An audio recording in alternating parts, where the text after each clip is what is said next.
All right. Here we go. Um, Welcome to the Unknown Souls 3 tournament. I'm Abby, and I'm joined here tonight by the one, the only. It's your boy Zero, villain. Well, I will be criticizing every person in this bracket's performance. Yeah, me too. Especially because I know most of these people and I talk to them all the time, so I'm gonna be like looking at them and being like judging. Look at all these things you're not doing right. Ooh, no, I'm kidding. Let's just have some fun. Yeah, well, guess what? I don't know any of them, so I'm just going to shit talk every one of their mispunishes. Oh, I think we're gonna have a lot of those for sure. No, but real talk. This is an Unknown Souls tourney where people who don't know, it's just basically a tournament for like intermediate or newer players to Soul Calibur. Yeah, for the fresh blood. Yeah, fresh blood. And, we have two experienced players on commentary, and they'll be able to dictate to you, what you can possibly do in that kind of situation, what they're doing wrong, what they're doing absolutely right, and, trying to dissect the game plan for you. And it's I think events like this are always nice because it gives newer players a chance to be in kind of a sheltered situation, but still get a tournament experience in. Because I remember when I started playing, my very first, I went into like an EOS. My very first opponent was Texas. That is not the best way to start your Soul Calibur career. So this is a much safer way, I suppose. Feel a bit less worse to lose to someone like this, right? Yeah, it's kind of like instead of just being thrown in the deep end, we're gonna start off small. Yeah, you're just throwing them into the kiddie pool instead. Yeah. All right, we got Senor, who is a newer Terra player, against Audubon Alpha, who is a Cervantes player who I've seen for quite a while already. But able to grow as well, I think. Oh, I haven't seen his Nightmares. Grow I have seen. Yeah. And I hate it. I hate Grow. But never mind that. He's going with Cervantes, his main. Ooh. Oh, he's capturing shenanigans. The tricky Dreadstorm bees. Yeah, exactly. Senor so far struggling to really get anything going. But he's in Gloomy now. Yes, but never mind. And Audubon Alpha just really using. Audubon is aware in this matchup, at least, that he has to gunshot this character to the face instead of letting her just taunt at mid-screen. And it's not just the gunshot that he's using. He's using like all of a couple of Cervantes' good tools. Like his 2A, the grabs, IGDR. Yeah, and he's definitely quite consistent with combos as well. Yeah, he's definitely very aware of what he's supposed to be doing.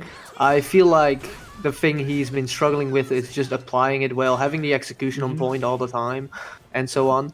Which obviously is a hard thing. It's like the hardest part. You can know what to do all the time, but not be able to do it. So, still looking quite dominant from Audubon Alpha, though. Yeah, good 6-6k to trade with the 6B. Tries the 3B, a bit too slow on the 6-6k, a pretty fast recovery move for Terra. So pretty nice approach option. And that's a really good side spot on the Audubon Alpha spot. He's recognized that Senor's sort of reversal button is going to be sort of like the BB button or something that's quite linear. Exactly. He's like when he blocks something, his go-to is kind of a BB, which I suppose is a bit of a beginner mistake because most people love to step. That is something you'll have to remember. When people play this game, they love to step. So BB is always a bit risky. It's a good move, definitely very good if you know how to and when to apply it. But like something safe like a 2A or an AA, that would be already a much better option. Oh, the 1Ks. Meanwhile, Senor's actually managing to get something going. Yeah, first round on the board. Yeah, I said like you can step the BB, but that's just not happening right now because Terra's BB is something special. Yeah, that was great. Very good. Oh. And there it is, the BB again, just keeps getting... Oh, now it's time to switch to Ace. Yeah. So he does know, he is aware of the fact that Audubon really wants to step, so he's swapping to the AAs, I hope. I suppose the BBs are also a bit of a knee-jerk reaction to like, oh shit, I blocked something, I need the BB. Ooh, another nice step, but she's in the air after that. Again, in the air. Just wake up 6B 3 times. The balls on this man. Yeah, I think it's just one of those situations where you're on the ground and the first thing you want to do is like get back into the game, and so you just get back with like one of Tira's, especially in Jolly, one of her stronger tools is like 6B. Oh yeah, definitely. Her 6B is Wait, no, punish! Oh no, just out of range. Just off. Very unfortunate. I really like the idea. I really like the plan that he had, and overall, despite the first 2 rounds looking really convincing for Autobahn Alpha, he made a nice comeback here. So some nice usage of the 6A to kind of be like, you know what, he's gonna step all the time. I'm just gonna 6AA him the entire time, and that worked out, but just off a little bit, unfortunately. And you know what's another kind of like beginner thing is when you're either blocking or if you're like on the ground, the first thing you want to do is just like immediately press the button because like you're down on the ground. You don't want your opponent to use any of their advantage or their O key, so you're just gonna start pressing. And sometimes that's not the best thing to do, especially. No. It's a very situational thing to do. Yeah. I would say for Tira, for Jolly Tira in particular, it's something that I like to do as well, but I'm gonna do that when I notice that someone is just taking advantage of their frames in a way where like, okay, this is not real. I can just interrupt here. Ooh. And Autobahn Alpha just getting hit by everything in that sequence. The best part is he did a 4K, then he did a 3B for the Oki, and it actually worked as a tech trap. That was impressive. I've never really seen that happen before. Oh, but great confirm on the IGDR. Yep. Yeah, he actually, when he's having a good day, like execution-wise, he has the IGDRs on lock. So maybe today is that day. Ducks into the string though. Yeah, that string is a bit fake. Like after the second hit, you can already just sidestep every single option that she has. But you know, it's a bit annoying. She does have a low there, so it makes sense that he tries to duck. Ooh, too late. Tries to AA punish, bit late on it, unfortunately. Okay. 3B into 2K. 3B into 2K. I respect it. But it's not an amazing idea, but yeah. But if you notice as well, the sort of the mash options have changed from BB to AA now, recognizing that all Autobahn Alpha wants to do is just step after like everything. So there is definitely adaptation going on from Sinor, which is probably the most important part you can learn. Like all the knowledge, all the other things. Another good shot. All that comes with experience, right? Yeah.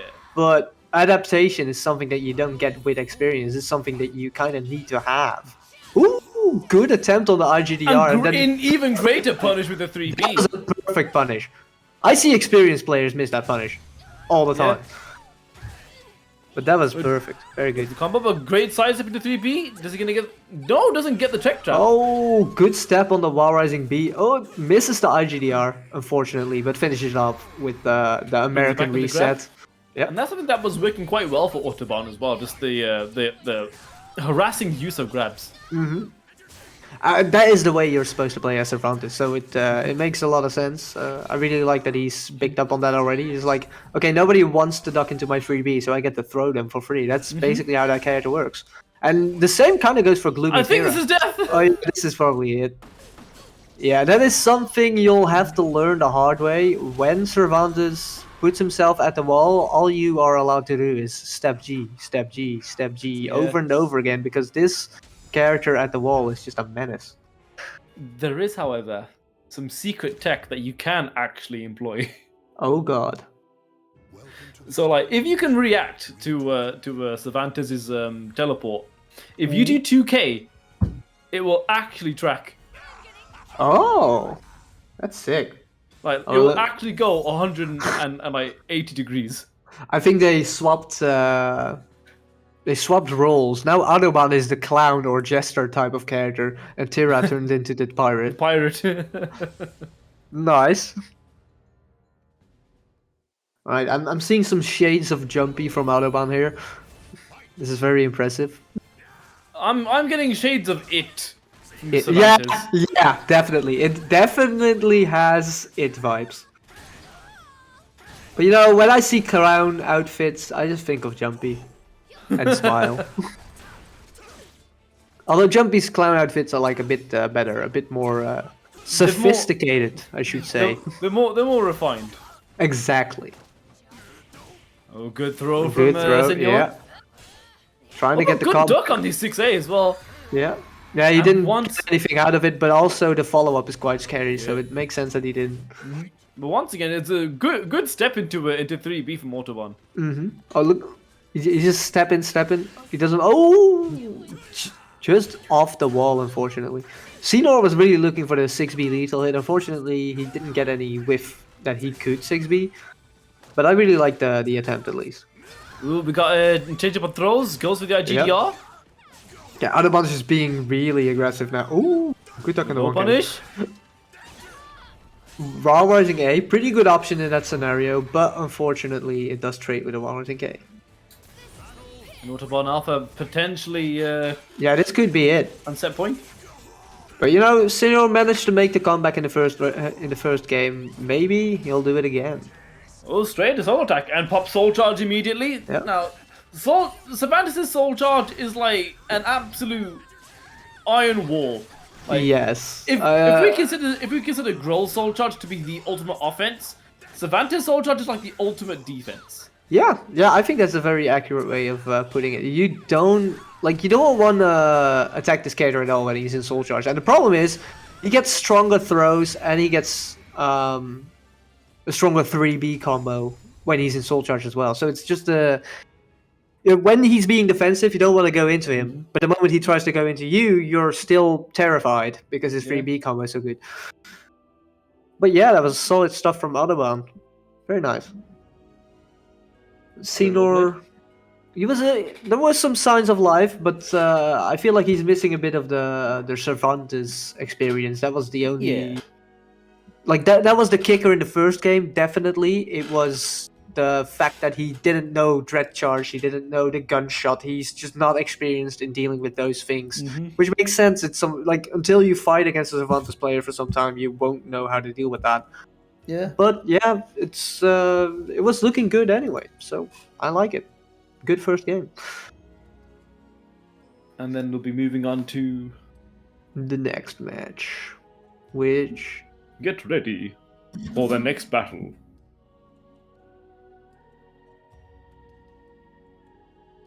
All right. We are waiting for Goldreich and Jumpy. Yes. That's some Asta versus Killick action.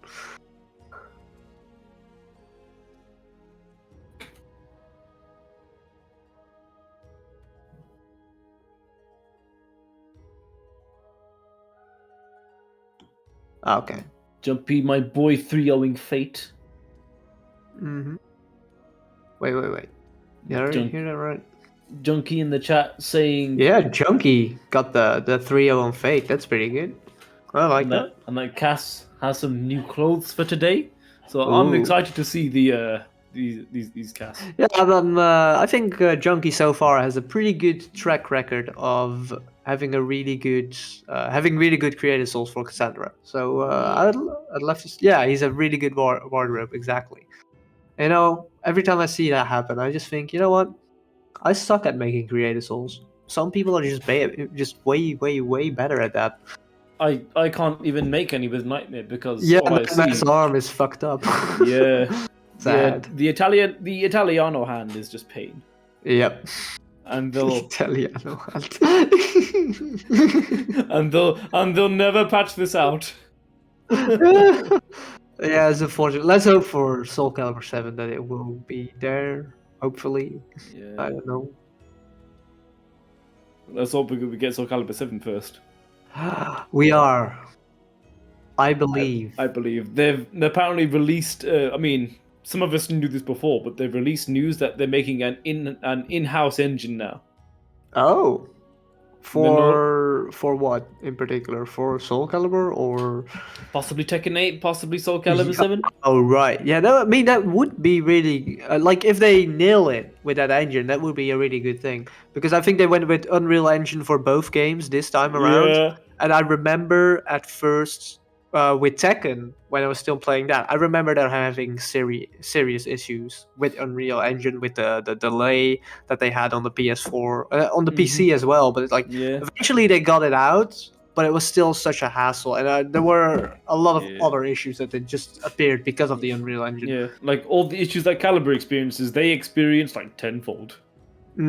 Like Exactly. you remember, like, do you ever remember the clip of a Devil Jin just somersaulting under a fucking dick punch? Yeah, I've seen it happen. That happens. All I remember is Aris saying he bent back so far that it was able to eat his own ass. Yeah. The best part is Devil Jin still does that. Is up 4, it just avoids absolutely everything. And when I played that character, that was like, you know what? I'm gonna play Devil Jin, this character with amazing execution and like electrics and so on. I'm just gonna take the shit and up 4 people over and over again, and then hell sweep them when they decide to block it. It was great. But while we wait, we would like to shill for the Brace for Impact, which is a Soul Calibur 1 tournament, which can be played on Fightcade. So if you have no idea how to set up Fightcade, get in contact with Kusage, who's in the Discord or who's in Twitch chat right now, saying, "Hey, yo, fam, how do I set up Fightcade?" Yeah. And he will give you the down low, or contact him on Twitter on @LIYC_FGC. Yeah. And say, "Hey, yo, fam." And where with this tournament we're going to support Brace, which is for Alzheimer's and dementia. So it's a really good cause, because this is really nasty. These are really nasty diseases to be hit by near the end of your lifespan. Just forgetting all your family members and so on. It's just very it's a terrible thing. So it's a very good thing that we're doing something for that cause. Yeah. Absolutely. Yep.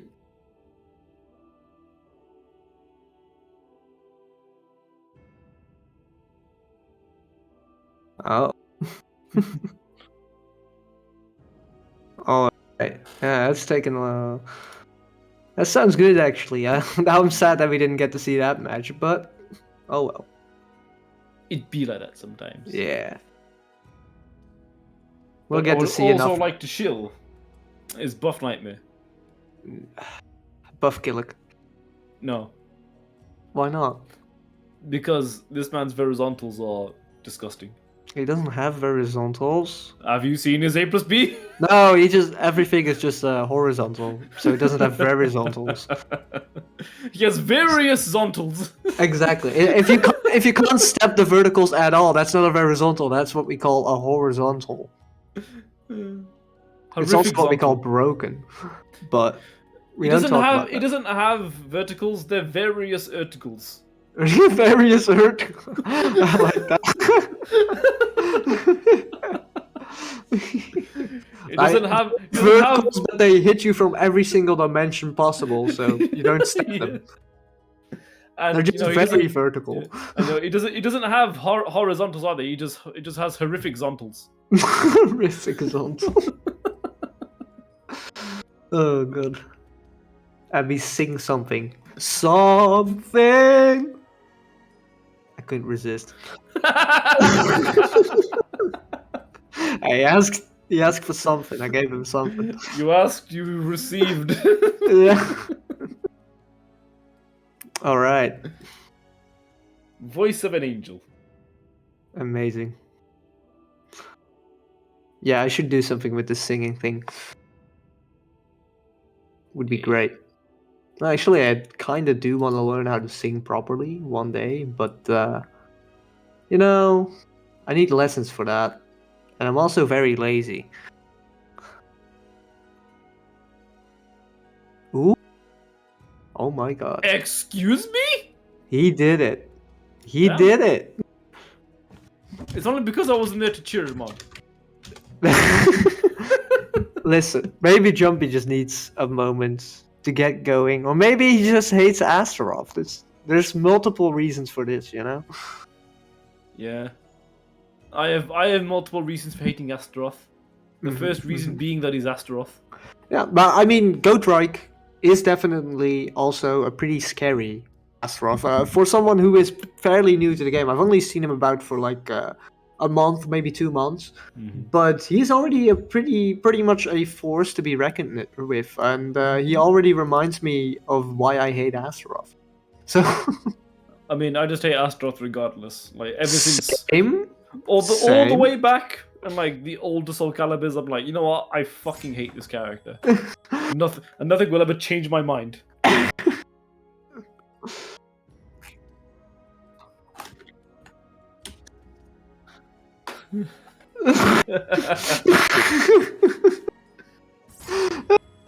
Yeah, true. We're gonna see actual Asta action right now. Is he gonna keep up the momentum and throw Junkie off a cliff? Or is Junkie going to instead bonking him on the face with Cassandra?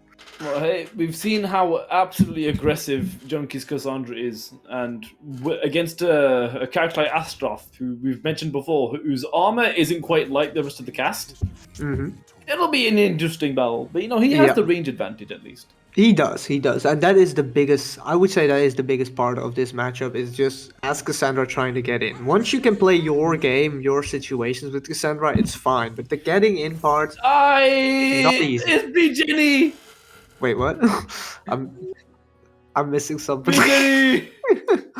Alright. It's one of the DLC characters that they showed for KOF 15. Oh, okay, cool. Oh yeah, we have a nice. week 120 for KOF 15 happening soon. I like that. Nice. Ooh. Use of Angel 12. Ooh, good! That was a nice AS AB, especially because it worked as a delay timing on the GI, which is very good. Right, this is looking really dominant from Junkie thus far. Yeah, great dominant first round. Yep. Now can Goatrike somehow... Oh, there we go. Yeah, good read, GIs. Oh, tries to A plus B, but it's a level 1, so Goatrike doesn't really have a reason to re-GI. Oh, nice. So it's going to be one of those occasions where if you whiff against your opponent, they're just gonna like smash the GI button. And so how you deal with this is you have to delay your timing. And this exactly. It's not the easiest thing to do. Like no, it's also a very frustrating thing to deal with because you're like, oh, he made a mistake. Let me emphasize on, and then you die. So yeah. And like, there's characters who do that, like build into their kit all the time, like Raphael or something. So it's a good thing to learn to just delay your timing sometimes like that. And you know, like delaying fundamentally isn't the easiest skill to do. It is. I actually think it is quite a difficult skill to pick up on because you're like, I have to attack right now, right? Yeah. But it's not quite like that. You just have to learn to be patient. Yeah, and as you say, it's like your opponent has just whiffed a move, and your immediate reaction is, I have to attack right now, but then you feel like you didn't attack in time, so then you get GI'd, and then you feel like next time they've whiffed, and then you think to yourself, if I attack right now, they're gonna GI, and then you don't do anything, and then you miss your opportunity, and then it becomes quite difficult. So there are times when you just have to like take a chance and get them to condition them on and pick up on their patterns. I think the most important thing when it comes to whiff punishing on reaction is whiff punish the moves that you are confident are going to be whiff punished like that. Like, are you experienced with whiff punishing this move in particular? Are you comfortable with the recovery? If so, you can always go for that whiff punish because you're not going to miss it. If you're not entirely sure, it might be better to hesitate sometimes. Yeah. Like if they whiff, the best thing you can possibly do is just like kind of sort of back away, get them space, try and play the neutral game a bit, force them to make like a huge mistake. Yeah. Like right now, what's about to happen is about to have a huge mistake. Yeah. But that's the first round that Goatrike takes so far. Junkie so far looking really solid in this matchup, and actually The 236 AB usage, I like it. I think it's actually a really good idea against Astaroth overall. It basically makes it so that he can't use too many highs. If he blocks that entire thing, it's not even that punishable because he doesn't have that many great I-18 I think it's -4. I think it's -14. No, it's -18 if you block the second hit. It's minus 6 AB. 236 AB. Yeah, 236 AB. I'm pretty sure it's but if they do the Divine Force version, 236 A plus B is minus 14 instead. Oh. So that's where that's where it gets kind of confusing. But you know, it's not that huge a risk against Astaroth. At worst, he's just gonna throw you, and sure, the throw attempt is guaranteed. But that's not the worst thing. You can still guess it, right? And then there's characters like, say, a Siegfried or a Setsuka who could just lethal hit you if you ever do that move. So like, compared to other matchups, that risk is just so much lower. And Junkie absolutely styling on Goatrike, landing a lethal hit, an unblockable reset, and then just doing the other unblockable just to test test their knowledge. Yeah, you know, Junkie is like that. He's like, I'm gonna double unblockable you. And both of these unblockables are actually pretty good. They're both things that you kind of have to learn to deal with. When you're on the ground, the 8A plus B unblockable is deadly. And when you're standing, you have to learn that the 4-4-A plus B unblockable is something that you'll have to jump on reaction rather than try to sidestep, because they're both horizontal hits. So yeah, good stuff from Junkie, testing the knowledge. Both players still have one bar to use. Yep. Festus, lend me your strength. There we go. Asta still has one bar on the deck, but let's see if back turn move in the back turn move, the Astaroth classic. But Junkie's now out of soul charge gauge and he's dead. Right, that's 1-1. So Goatrike putting it back 1-1 on games. Some good adaptation so far as well, using the range to his advantage. Yep, very good. Junkie, alright overall. It was just, as soon as the soul charge stuff happened, I feel like he just made bad decisions. It was mostly he tried to projectile him against a character that can actually whiff punish the projectile, because Astaroth's range is good enough for that, right? Yeah. So it's a big risk, whereas the Beyblade, well, obviously Beyblade is always a risk, but especially when you know that you're fighting against someone who isn't that experienced, it's kind of free, right? You have to GI it on reaction, so it's something that you can just abuse a lot for as long as you're in range for it. Alright, some neutral, tries to whiff punish, not really the button you want for that, but I like the attempt anyway. Ooh, good throw break. Yeah. Just out of range of the low throw. You knew it was coming.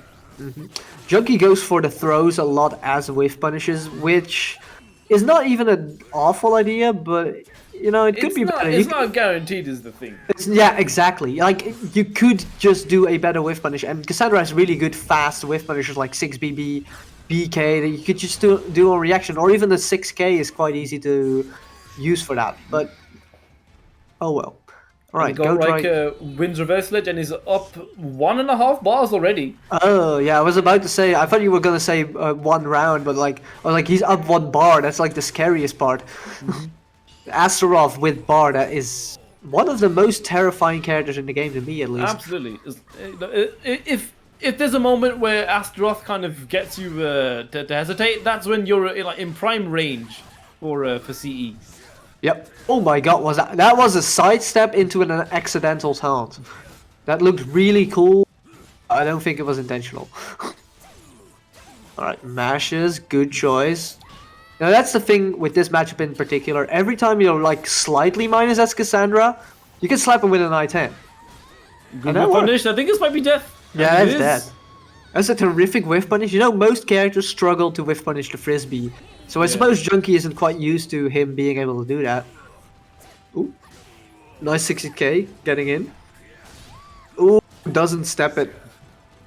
That is a move that you can step on reaction. I think it's the 66A B hold. Absolutely. Like, as soon as you see the unblockable sparks, you can just sidestep, and you should be able to sidestep them always.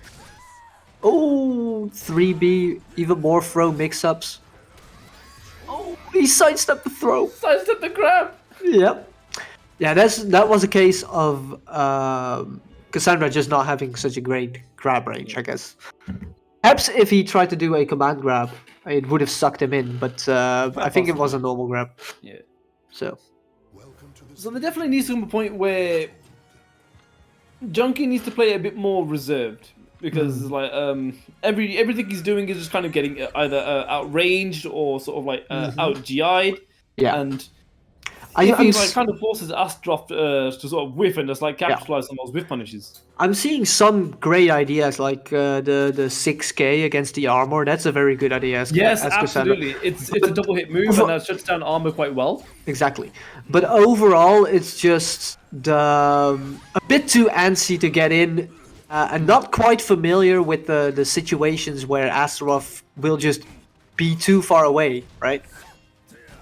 But the tech crouching is still on point. I can't say anything about that. Ooh, nice.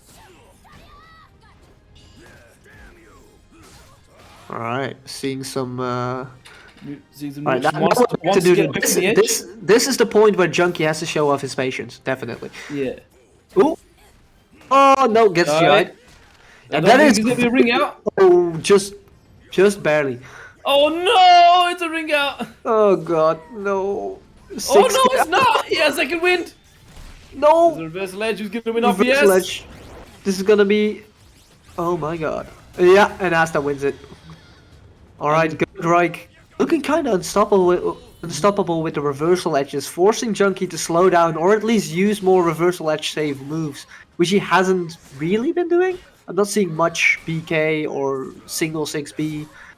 Like, there's a lot of options that you have as Cassandra to like be safe to RE, but you have to know those options. You have to be aware that you're gonna want to use those options. Oh, this is the last chance for Junkie. Can he rob this round somehow? Oh, this is looking good though. 1A. It's one more confirmed pop soul charge. Yeah. I don't know about that soul charge is absolutely lethal. He didn't block low. He didn't block the second hit. Actually, one of the things you can do against that string in particular is try to jump the second hit, and then there's a lot of recovery. But you are taking a risk with the B option instead. But it is something worth considering if you keep on blocking the second low and then still getting zoned. A character like Cassandra could really benefit from trying to jump that. Alright, there we go. Beyblade time. More Beyblade time. AA. This is the Unga I wanna see. This is exactly what you're supposed to do to stop Astaroth from thinking that he can just do whatever he wants. Woo! That was a nice 2-for-6A on the... Pop soul charge stuck on the floor, gets hit on the 1A again! Oh, unfortunate. The 1A is a slow low. It's a low that you can learn to block on reaction, but it also catches a lot of people until they come to a certain point where you learn to react to it all the time. Alright. Advances through Junkie as well. Mm-hmm. Yep. On an 3-1. Right now. Yep. It was looking good for Junkie though. I think he had some really good stuff, but it was just the nuances in the matchup was most of what he was missing. It's just like knowing what whiff punishers to use knowing when you can't have a whiff punish because you're too far away, and as Cassandra, that is unfortunately something that will happen sometimes. But yeah. Alright, it looks like that Jumpy 3-0'd Senor. And what is our next match going to be?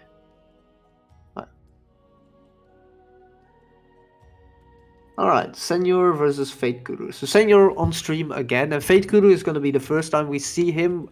I know him to be a Yoshimitsu player. Oh no. I'm pretty sure. Yep, we're going to see some full crouch 3K, boy. Let's go. We're seeing a lot of full crouch 3K. We're going to be seeing a lot of we're going to be seeing a lot of 2-2B maybe as well. A lot of ring outs. We got a Habaduba in chat bullying the new players. Boo! Habaduba. Uduba. Yeah, nice. It looks like Goatrike is on a pilgrimage to show off why people should hate Astaroth. And And these why are Astaroth is secretly top tier. yeah, these are newer players, so they have to learn early. Yeah. That you should hate Astaroth. This is the real world. You can't learn. It is. I think it definitely is a hurdle character. It is a character that you will have to learn to deal with really specifically. So for a new player, this character is an absolute nightmare. Like the biggest nightmare kind of characters are characters like Siegfried or Astaroth or Mina or Nightmare, I suppose as well. Because those are the kind of characters that have so many like tiny little things that you're supposed to know, and if you don't know it, you'll get wrung out, right? The characters that kind of don't follow the rules of Caliber. Exactly. Kind of bend them.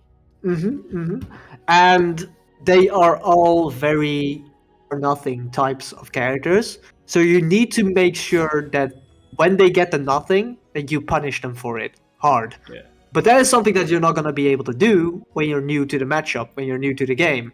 So that is what makes them the risk reward is so skewed at the lower levels for these characters.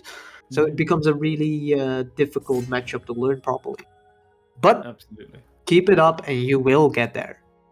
It's fine. It just means that that you will have to fight against Astaroth players, against Mina players, and so on, and agree with the fact that you're gonna lose a lot before you start winning. You have to lose in order to win. Exactly. But you have to win in order to lose. Some Yoshi action. We got like a weird clown-like creators. We've got Snoop Dogg, but it's Yoshimitsu. Snoop Dogg. I can see it.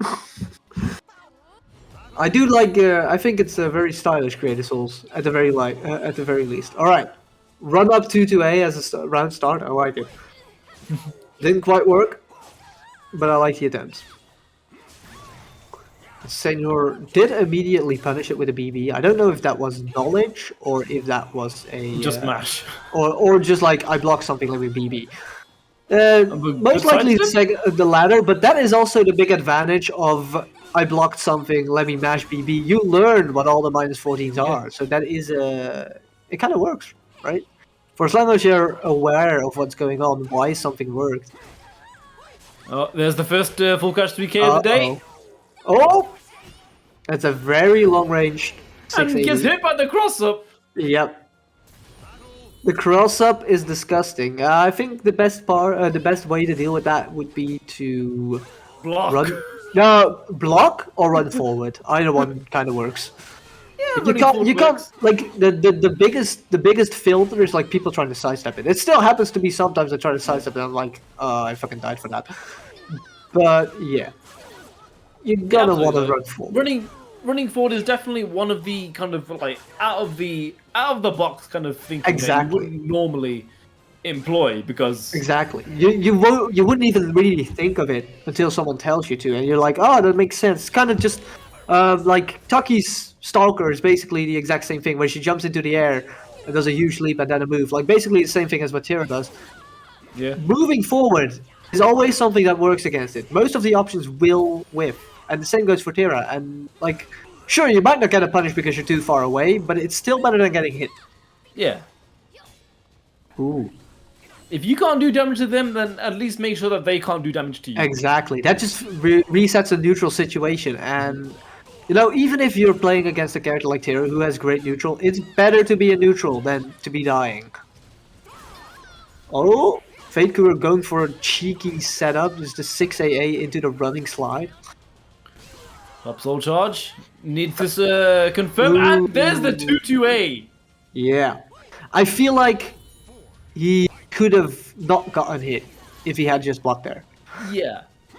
Instead of mashing on whiff. But, you know, that's something you learn as well. When you whiff a move, it's not your moment to mash something. And if you're gonna mash something, make it like a GI or something, even though it's kind of cheeky. Alright, 3AA. Keeping them honest, at least. Very good. I don't see Fake Kuru using very many lows. Yeah, I feel like a lot of it is he doesn't try to run up and then do things, which is kind of essential for for a character like Yoshimitsu in this matchup. He instead just tries to do the move, and Tira just backstabs it. Yeah, just hope it hits, and that's kind of like not how you want to do. But speaking of lows, we're seeing a lot more of them now. Yep. I mean, he is, after all, a Yoshimitsu player at heart, so he's just gonna abuse them lows. Oh, did you see that setup? The unblockable cancel into 4A. I feel like I've seen Blade of Flame do that one, like, quite often. It's definitely a Blade setup, but we're gonna be seeing some whiffed combos. Unfortunate, but he did already get a lot of combo damage on the board there, so it's not the worst thing in the world. Oh, tries to interrupt with the 60k. Oh. And the mash CE, and that's gonna take it. You know, sometimes you just mash A plus B plus K at random and you win the game. And I'm not even gonna attribute that to, oh, it's low level play, because you see Lion I do that in grand finals somewhere and it's actually working. So yeah, it's like sometimes it just works. If someone's being overzealous and you want to call them out on it, just mash CE. Why not? Sometimes it works, sometimes it doesn't. Exactly. I remember when Lion tried this on me like twice and it failed. Yeah, I mean against me as well. Like I know to expect it, but if you're not expecting it, believe me, you're getting hit by that. Now we're seeing some Taki Tira action. And regular Yoshimitsu. Teraki. Yep. Let's be real. He actually made that cast because he wanted to see Tira in the skin type suit. Don't we all? True. Very true. Oh, there we RNG go. On the side, gonna get some big dick damage. Biggest dickus. 4. Tries to BB it. It is minus 12, so he could just AA it instead. But the BB, it's not gonna work. Ooh. 4 for K whiffs. Bit late on the whiff punish. Oh, trying to go for the seppuku suicide setup. Oh, tries to RSB. That is a plus frame situation. Oh, God. And just enough health. That is the thing that you're gonna want to learn how to deal with. They like to do the seppukus at the end of the round. And, you know, it kind of kills you. Kind of deals a lot of damage. And it's a hard unblockable to deal with. It's a pretty fast one. Deals a lot of like mental damage as well. Oh, like, you're immediately shook the moment that they show their back to you. The biggest thing is though, like, this guy was so confident that would hit that he just did it, right? It doesn't matter to him if he loses a chunk of his health if it fails, and probably loses the round. No, he's so confident that it will work. So it is always a mental damage kind of thing whenever that lands. Ooh, there we go. 3A, keeping them honest. I like it. Into the throw. What's the mix? A plus B, abusing his plus frame. Very well done. Very nice. Yes. Yes, actually, both of the A plus Bs that Tira has, both Jolly and Gloomy, they're both very plus on block. So it's not something that you can actually try to disrespect that well. They do like push back a little, but this character definitely has the range to catch up with you. Especially when you have like moves like 6B exactly in this character. Because also doesn't like he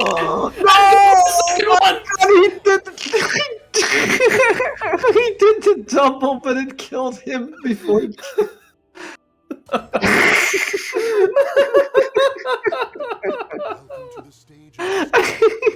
because it killed both of them, he lost.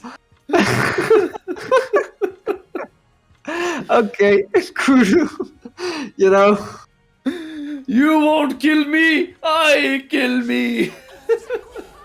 I can respect the dedication to the glue, because that was some quality glue. Oh my god.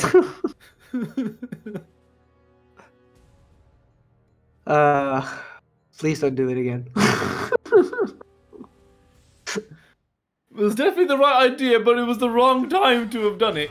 Yeah, I feel like you shouldn't really try to use the seppuku.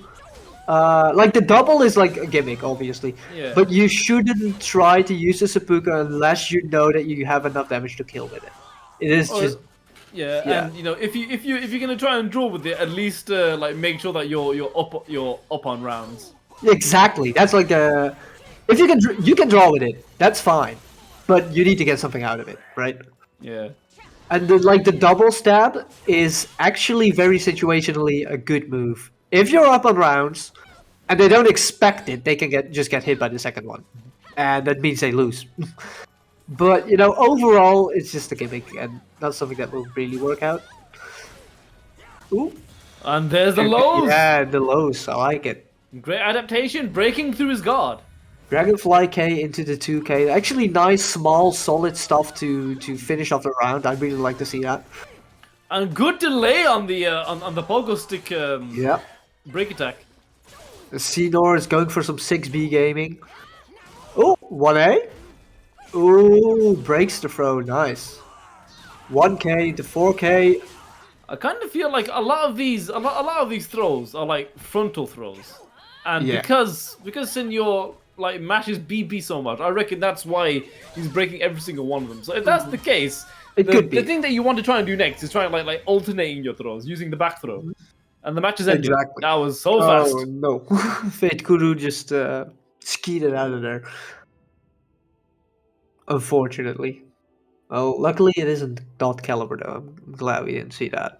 Yeah. Yeah, he says it's Steam issues in chat, so there we go.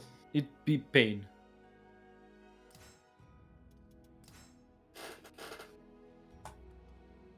Disconnects me from Steam. Okay, so you probably need some moment to be back. All right. Meanwhile, Jumpy beats Junkie 3-0. Yep. My boy. Yeah, those two players, I'm pretty sure, are very used to one another. They're both in the Spanish community, so I'm sure they played one another a lot.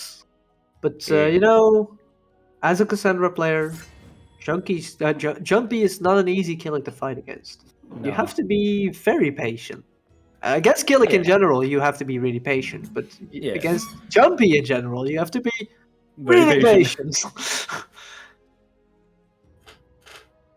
As we say every time, like when it comes to Keelix or even Talims, right? You have to either play the matchup or you have to play the player as well. Yeah, I think for Killick is a very good example of play the player, mostly because you have really, really, really wild Killick players. Think of Milo's Jumpy.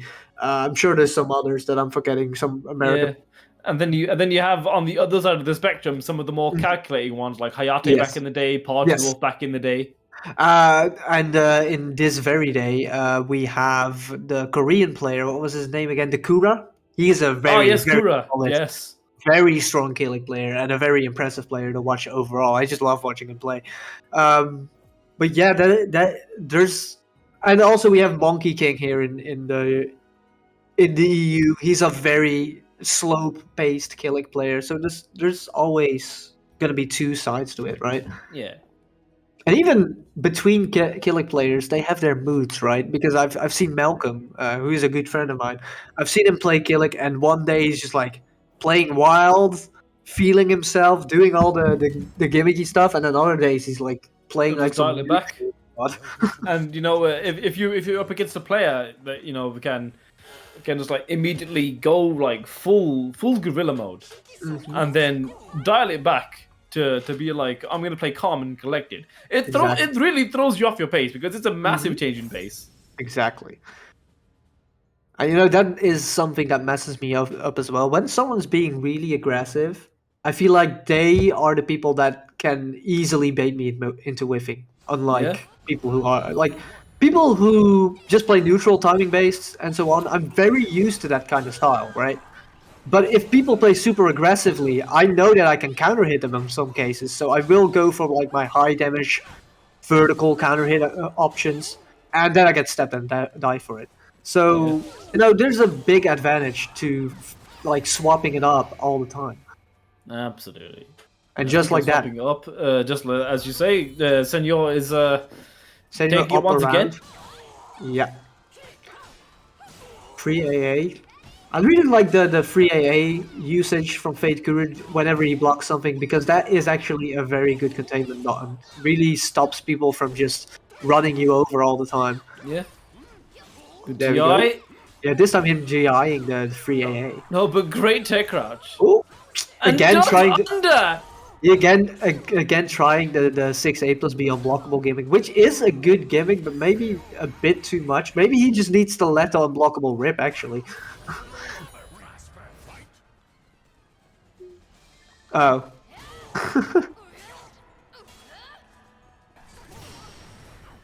Oh. Okay.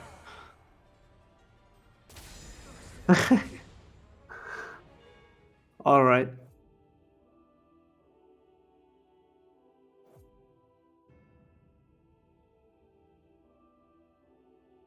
Fake Kuru has left. Oh. I suppose we'll just have to carry on then without it. They've played the match. This is what they're. Yeah, I suppose. Yeah. All right.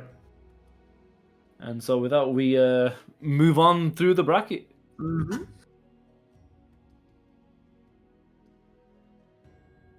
Oh well. You know, sometimes communication happens like that. But you know, Yeah. it's a bit of a friendly tournament anyway. It's no huge day. No huge deal. Yeah.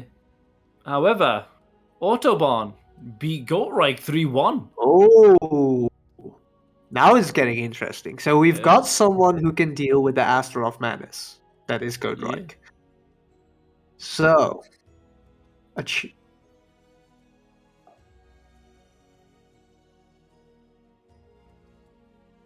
oh, okay. Yeah. All right. All right. Sounds good. But yeah, Autobahn being a an Astaroth player as well, so I would assume that he would know the matchup. Ooh.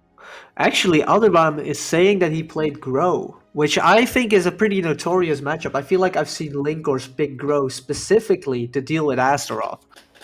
So you know, it's a good. I mean, it's not a bad suggestion to pick a character like Grow into Asta, because there's not a whole lot that the character can do against a character that's all over the place. yeah, Grow is a very oppressive character to play against overall. Yeah.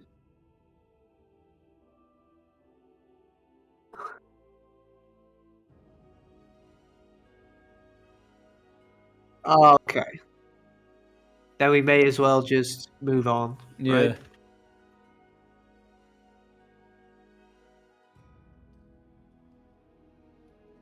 Mm-hmm. Yeah, I feel okay. I think that Autobahn actually just played Grow because he has a plan for Astaroth, I suppose. Yeah. Which I think is a good. It's a good idea. Astaroth is the character who deals poorly with certain characters, their situations. Let's say Raphael deals with him really well. Grow deals with him really well. So characters that can just enforce the stance mix-ups against a character like Astaroth is gonna be very tough for the Astaroth player. 2B is another example for that. Yeah, because they have a lot of moves that are like multi-hitting, and they eliminate the use of armor like almost entirely. Exactly, and the other parallel you can draw with all these characters is they have great range to just get in. So Yeah. Astaroth zoning is not that scary when you're a 2B player or when you're a Grow player and so on, because they have that range to contest him. The zoning just isn't there if you have that kind of range. Yeah. All right. And next up on stream, we're gonna have Junkie and Autobahn Alpha, right? It should be good.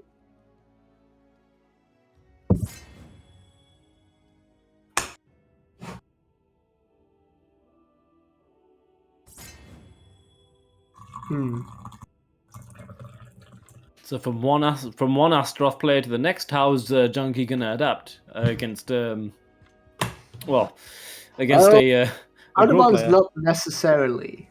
You know, he's a Grow player, but I think he's gonna go with Cervantes in this matchup, honestly. At least that is what I would suggest overall. doesn't look too hot against a character like Cassandra, actually. Cassandra is a very strong character into that matchup, whereas on the flip side, if you play a very good defensive Cervantes, Cassandra has a lot of There's trouble. no option to get in. Well, she does. I think Cassandra as a character can get in just fine, but you have to play. He forces you to play neutral the entire time. Yeah. You have to beat him at his game. And that's not the easy thing to do because Cervantes' game is just defense and just poking away at you. Yep. Like basically, Cassandra wants to play an aggressive version of like the poking game, except that ward-wise, Cervantes is just gonna win it. So it becomes very tough. And when I fight against Cervantes players, I feel like I have to be very much in their head to deal with them when I'm playing Cassandra. And we're with Father Gascoigne Cervantes. Oh yeah. You know, I've been playing Bloodborne recently. It's such a good game. Is so good. Oh, but I had played it before, but I was only a PS Plus, and then my PS Plus ran out, so I never finished it, right? So I just bought the game. I bought the DLC as well, so I could play that. And oh my god, this game is so good. You're going to enjoy Lawrence, the first vicar. Oh yeah, Wait, did I already kill him? I'm not sure. Is the last boss of the DLC? Oh no, I didn't kill him. I killed Vicar Amelia. That's why I'm confused. Vicar Amelia, that's the first boss. That's one of the first bosses exactly. But I'm pretty sure I'm at like the last one I killed was the amygdala, so I'm fairly far in. It's not like I haven't completed the game yet. Ooh, amygdala, that brings back some PTSD. Oh my god, just the entire lore of that game is great. Anyway, away from that game and back to this game. Junkie is looking alright, but Audubon managed to take the first round. And also Junkie's guard gauge is in peril. It really is. But you have to wonder if that is because he's been overusing the Zeus attacks. Yes, it is. Or is it because he's been blocking everything? But we both know Junkie doesn't block. So I mean, he blocks. He does block, but it's he really overuses the moves that consume guard gauge, not really understanding where or when he should be. He understands when he should be using them. Yeah. But he's using them too much. I mean, I would often say that a creative way is to throw Cassandra. If you can manage your divine force properly, you can throw yourself into Red Guard, and then you have one of the strongest I-14 punishes in a full crouch 8K. Yeah. And then you use you use that punish your opponents like the 2K or a ducked high, get some good decent damage, and then you use the divine force to gain your guard gauge back. Exactly. And just being guard crushed as Cassandra is not the worst thing in the world. You do get another lethal hit condition if you get your guard crushed. But I feel like overall this character is great when it comes to guard crushing in general, just like dealing with it. You don't have to eat a lot of guard crushes at all. You can just play it the exact opposite way. But the problem is control. You have to be very aware of what you're doing with this character when you're spending your guard gauge. Absolutely, and like not to mention, divine force like isn't as intuitive to use as some other characters, like special moves like Nightmare's Terror Charge, Hilda's Regalia. These are all like very very intuitive and work quite well with the character. And there's not a whole lot you have to do or learn and how to use them properly, because the character itself with their playstyle teaches you how to use them. With Cassandra, it's not quite the case. Ooh, that was a really good punish on the freebie for the game, actually. That was a good comeback from Junkie. But yes, as you're saying, it's not very intuitive to learn to use Divine Force. There are a lot of ways to use Divine Force. It is a very versatile power-up. It's just that sometimes it can feel like it's not like part of the character, and the synergy in how you use the tool set and using divine force as part of it can seem like quite difficult. You just have to remember how it ties into your kit. Like with Cassandra, certain counter hits give you a full combo, or just combos give you a full combo because of 1A plus B. That is one of the main uses. If they whiff, 6B, A plus B is your best friend. And the projectiles they work as whiff punishes, so that is also a very good thing. And to top it off, if none of that works, because all this, what I just mentioned, are all things that work on people that make mistakes, right? But you can also throw them with a front throw and then spend your Divine Force. And if they don't want to eat that, you can just back throw them and get good Oki. So like, there's definitely a lot of mind games that you have that you can use when you have Divine Force. It's just not so much immediately on the table, which I suppose makes it a bit of a difficult character to learn. All right, we got Batman against. I'm not sure what Junkie's cast is, but it does look pretty good. It's that anime character that I've seen so many times on Twitter, and I forget what her name is. Oh. That's the one! Oh, I've never heard of that anime. So... from Space Time thing. Bullshit. Alright, alright. Space Time 5. It's a Sega game. Alright, I see. Her name is Ulala. Ulala. Anyway. He's doing the classic sidestep into 3B. And you know you have to. Oh, yeah, 3B again, let's go. And he's dead. That's the classic. You know, that is the most important part of the Cervantes matchup. Your entire mindset needs to be, don't get hit by 3B. And when you get hit by 3B, you're dead. And don't get GI'd either. Yeah. And also don't use reversal edge. Please. Yeah. Please don't use reversal edge. Ooh. Oh, there we go. This is a lot of damage. Oh no! All of the ground quakes! I could have already been hit if he went for the CE, but he just decided not to. Junkie trying the desperate back away 9AK. And hopefully force a whiff. Oh, the 2K to finish it off. Pendejo Batman. Wait, how is he a pendejo though? I mean, Cervantes is Spanish. Is it? Yeah. I didn't know that. Wait, that actually makes sense. His name is like the Leonard or whatever. I don't know. De Leon. Oh, De Leon or whatever. And Cervantes the name does sound kind of like Spanish. So yeah. Pendejo Batman. now we're looking at Pendejo Slav. Tripoloski. Alright, let's see if Junkie can pull it back, because now it is 1-1. Actually a fairly close score between these two players so far. Although I must say, the very first time was a big comeback from Junkie. So maybe Autobahn is the player that is more in control. But you know, comebacks like that can still happen over and over again, so you can never rest. Yeah. Besides, you can lose sets where you're in control the entire time if you're just wrong at the right times. Happens to me all the time. Nice GI. Oh, good wall rising K interrupt. Ooh. Just controlling the pace of the fight. Junkie's not able to like land anything, and Autobahn is just getting away with murder. I did it. This is exactly how what place you want to be in as a Cervantes player. You want to be the one that's dictating the pace of neutral, that is making the opponent make mistakes, just poking away, not taking huge risks, but letting them take the huge risks, because they kind of have to make your comebacks. Ooh.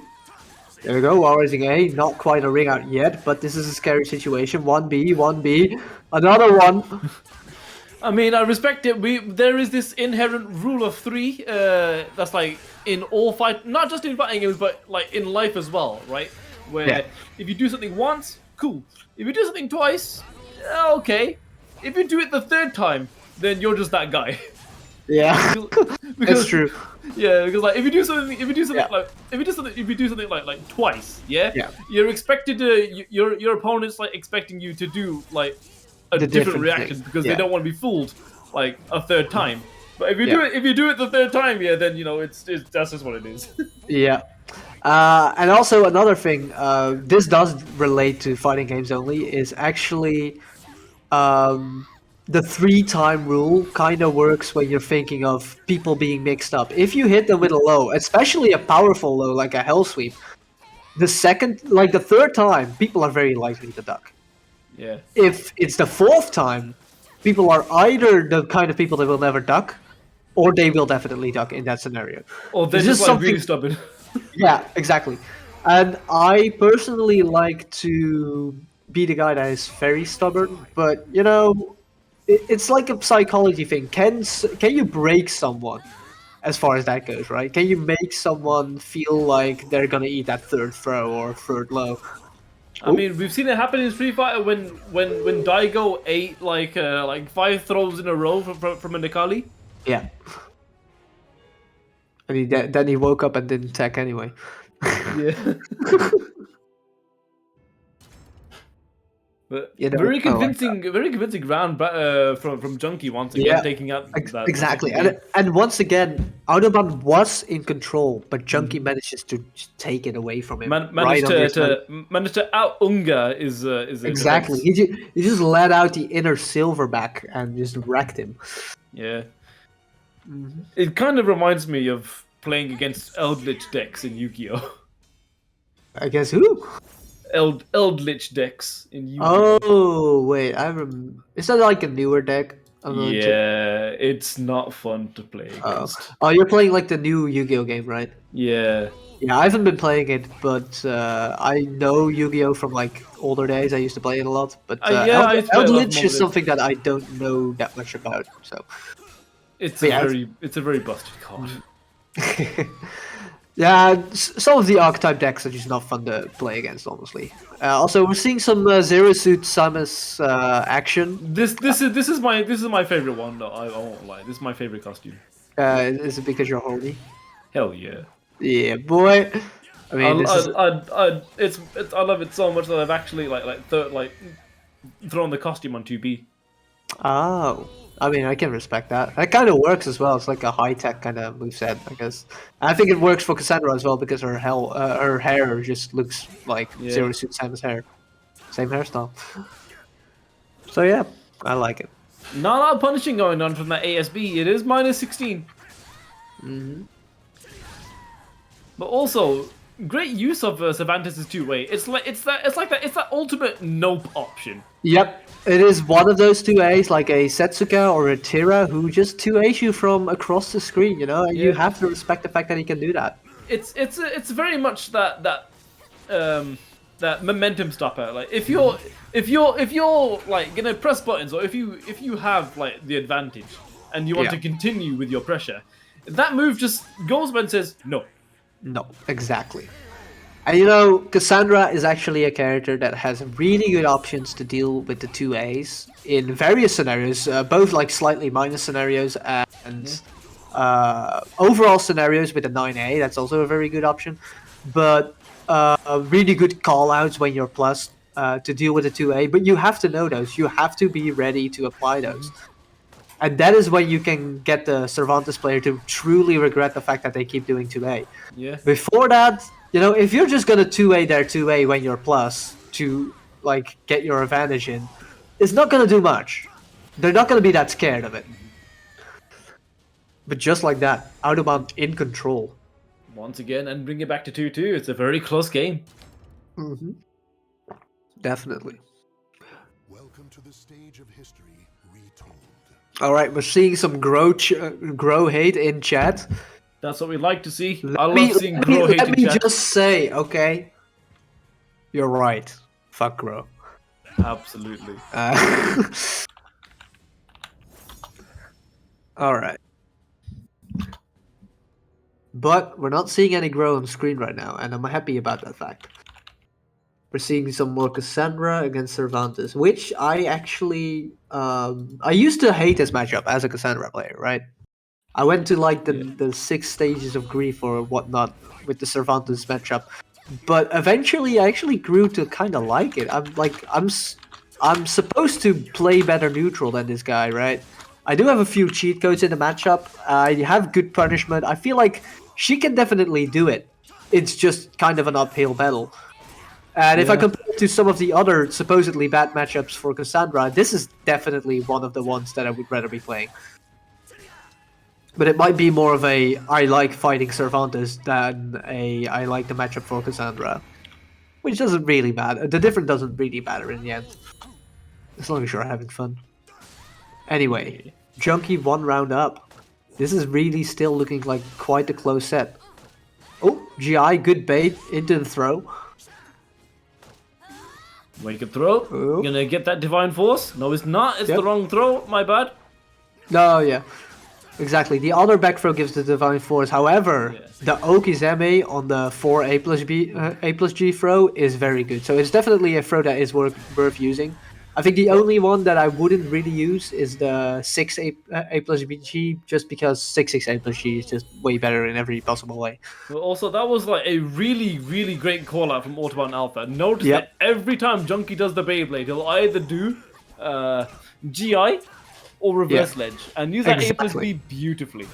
Exactly. And here we go, going for the A plus B option in the stance, meaning you get back a little bit of your guard gauge as well, which is something he direly needs. But then he continues to spend it anyway. I don't think you get back the guard gauge. I think it's the fact that it's untechable, whereas the other two options you can break out. It's a bit of both, because it counts as a divine force move, meaning that you get back your guard gauge, actually.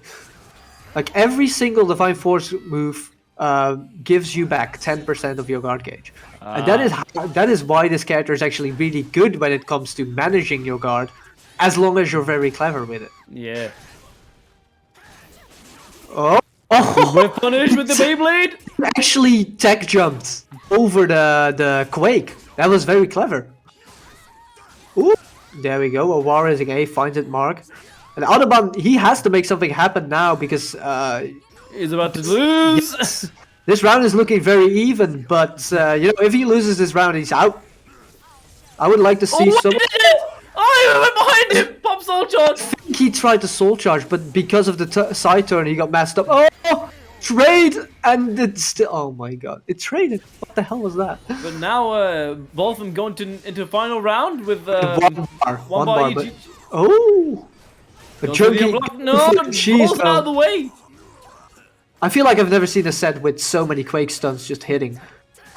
You can see Junkie starting to adapt though. He's now blocking after the Beyblades, not getting called out anymore. That's a good thing. Gets caught by the gunshot again. Not two of them though. Oh, and there we go. Another attempt at the GI. Honestly, Junkie, when you do the Beyblade and you don't want to block and you have a bar of meter, it's fine to just soul charge. Oh god. Yeah, sidestep into CE, and that would have covered a bunch of options, just not the Beyblade. But other than that, pretty much every option that Cassandra would have wanted to do there would have lost to the sidestep. Yeah. So yeah, good option. Great stuff from Autobahn, from both of them actually. Very nice set. And I think that's Junkie out. Is it? I haven't really been keeping track. I think that was the second game he lost. Oh. Yeah, I'm not he sure. lost. Isn't it like it's a round robin format, right? I'm pretty sure. Oh, it's not Robin format. Yeah, so these people will still have a chance, which I think a round robin format is actually perfect for this type of tournament.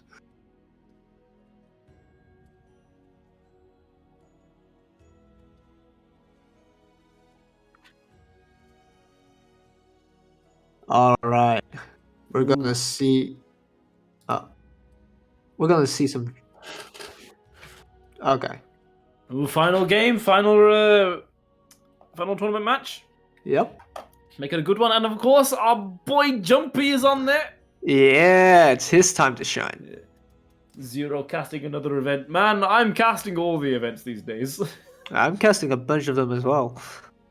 Kusoge was just like, you know what? Let me get both of them. Yeah. Overkill, I tell you. Hell yeah. No, I like it. I've been having a lot of fun with the commentary recently, so it's very good. Yeah. Yeah, it's surprising me as well, but you know, I already started off before the stream even started with a dad joke. He used up all the dad joke energy for that one right at the start. Yeah. And to be fair, it hit right home, so it was good. Yeah. Zero really felt like dying after that, so, you know. That means we're successful. All right, Autobahn saying he looks forward to finally playing against Jumpy. I mean, it's definitely possible that they never actually got a chance to play against one another, but you know, Jumpy is a notorious player. Like he is, his name pops up pretty much everywhere. He signs up for a lot of things. So having the chance to play against him after hearing so much about him, I suppose that is something that gets him excited, which makes a lot of sense. I had pretty much the same feeling when I fought Jumpy in tournaments a while ago. It was quite a while ago. I think it was still when EOS was on. That was actually the very first time I fought against Jumpy as well. And I just thought, wait, I've heard so much about this guy. I've seen him like create upsets against some of my friends. I've seen him play against Arpeggiator and actually beating him one time. And then you fight him and you're like, I don't actually know what to expect. And I lost the first game that I fought against Jumpy. So I was like, shit, I have to somehow make this happen. It's one of those occasions that I'm glad that I played Milo's like so much, because I kind of expect to know what Keelix will do at this point. Yeah, that makes a lot of sense. Also, Autobahn going for the Cursed Creator Souls, knowing what's up, but he doesn't know the Jumpy tech where he starts up with regular Killick and then makes his way to more cursed grounds. Regular Killick is like he dials it down to like this is base Jumpy right now. This is base Jumpy. And then next round he'll upgrade to Super Saiyan Jumpy. And then it'll be Super Saiyan Blue, and then Super Saiyan 4, and it's gonna be a wall splat. Oh, that was a tech trap. Into the wall. That was a tech trap 1A. Oh my god. And so far, Jumpy showing off a lot of things with killing wall combos that I've never seen before. I like it. Oh god, the only one who's managed to step that, and good tech crowd with the 4-4-B. Literally the Milo's tech right there. Yes. It's all at this point. Anything that we see with Keelix is Milo's tech. True, kinda. I feel like I want to call some of these the Jumpy or the... There was another wild Killick player, but I've completely forgotten their name. I've not seen them around at all. So I can't quite remember, unfortunately.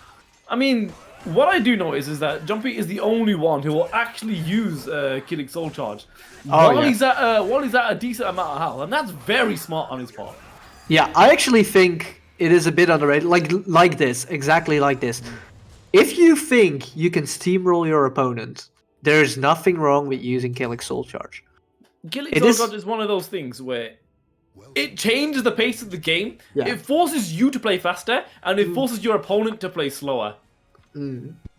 Well, not just play slower, but it also forces your opponent to be afraid more than anything. That is just the thing I think it does. Because it's like your opponent knows and understands that Killing Soul Charge ramps up his damage. It skyrockets it to unbelievable levels. Not just his damage, but actually Killing Soul Charge does have it all. Like, him losing health for it is not weird when you think about all the things that it does for him. Because it grants him a really, really, really strong throw mix-up. It grants him damage across the roof from basic launchers like a 3B. It grants him strong pressure tools in 6A plus B. He basically gets everything added to his kit. Great approach tools as well. And obviously, he needs all of that because the character... I know it's a cliche to say he needs it, but you know, when you're gonna lose health for it, it is definitely like you need something in return. He definitely does get it, but it also means that if you're a risk taker like Jumpy, and you're fine with taking that risk, it's actually a really good soul charge. But meanwhile, Jumpy one step ahead, getting VGI'd and just stepping the A plus B. Ooh, yep. However, he might not be ready for the Cervantes shenanigans. That might be a thing. The Cervantes shenanigans are just about run out. There's the 4A, 2K. Ooh, the 1KB. This catches up.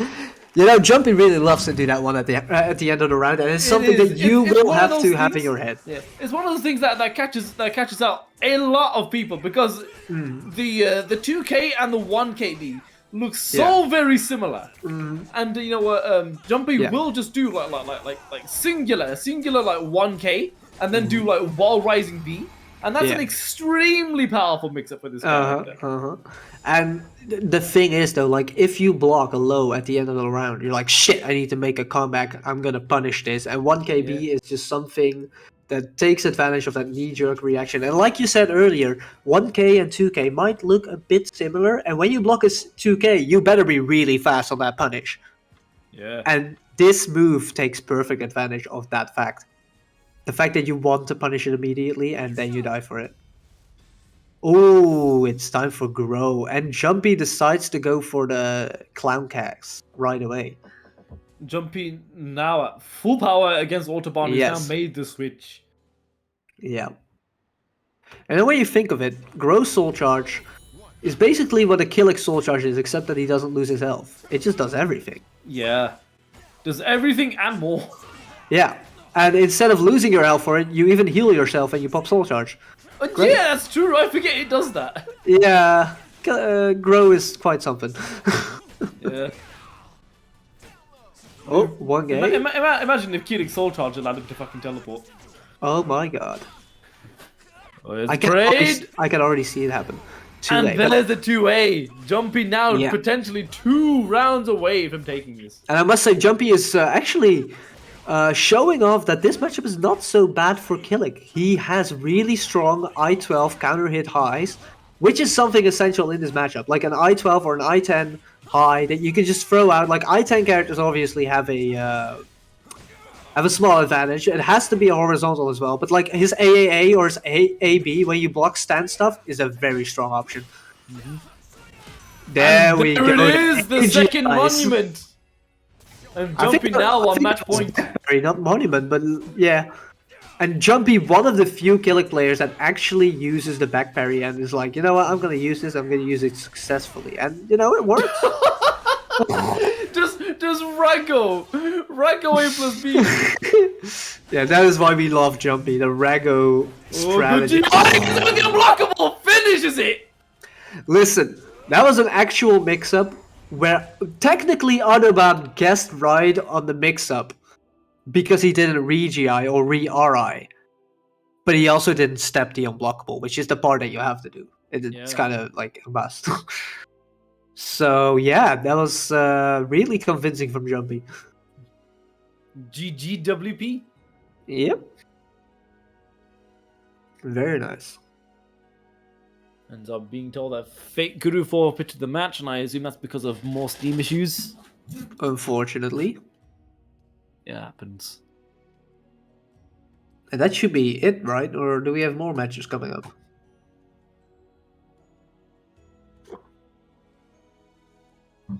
Okay. Okay.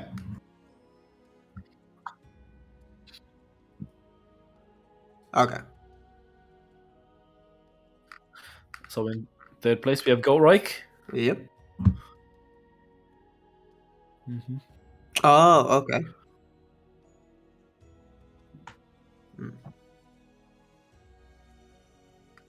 Yes. Goldreich had a 68.4 win percentage. A very respectable. All right.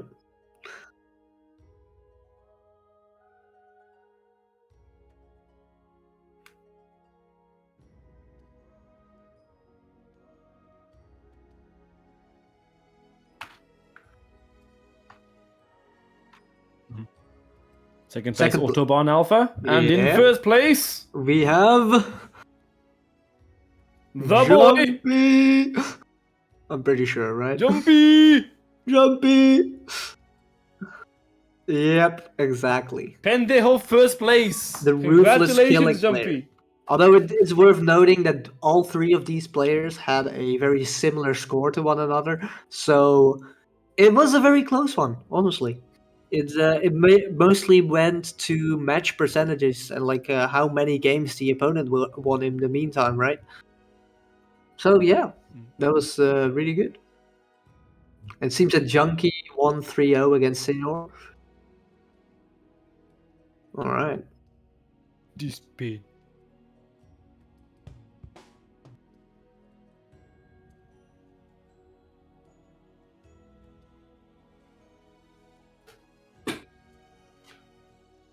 Mm-hmm.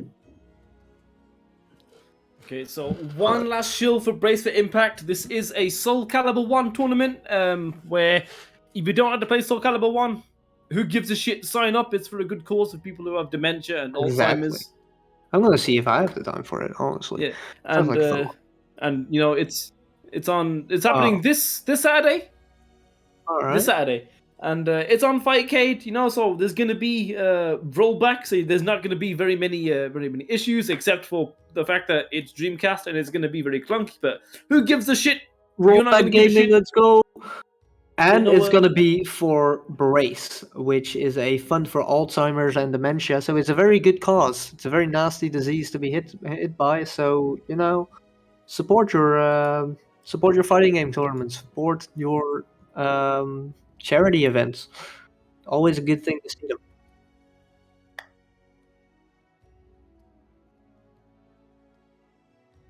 Okay, All so we've just been informed that if anyone needs help setting up Fightcade, get in touch with the Kusage, who's in the Twitch chat for the minute, or you know, head over to the LIYC Discord, or Yeah, you know, that's probably get in touch with the Twitter account, which is LIYC_FGC,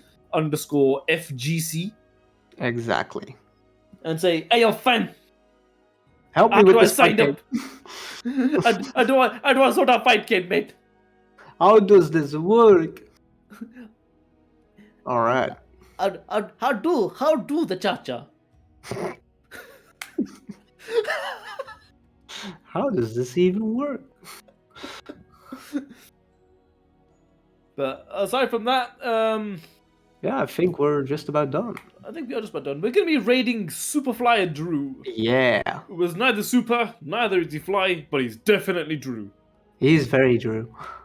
But Drew's a great guy. Make sure to give him a follow. Yeah, absolutely.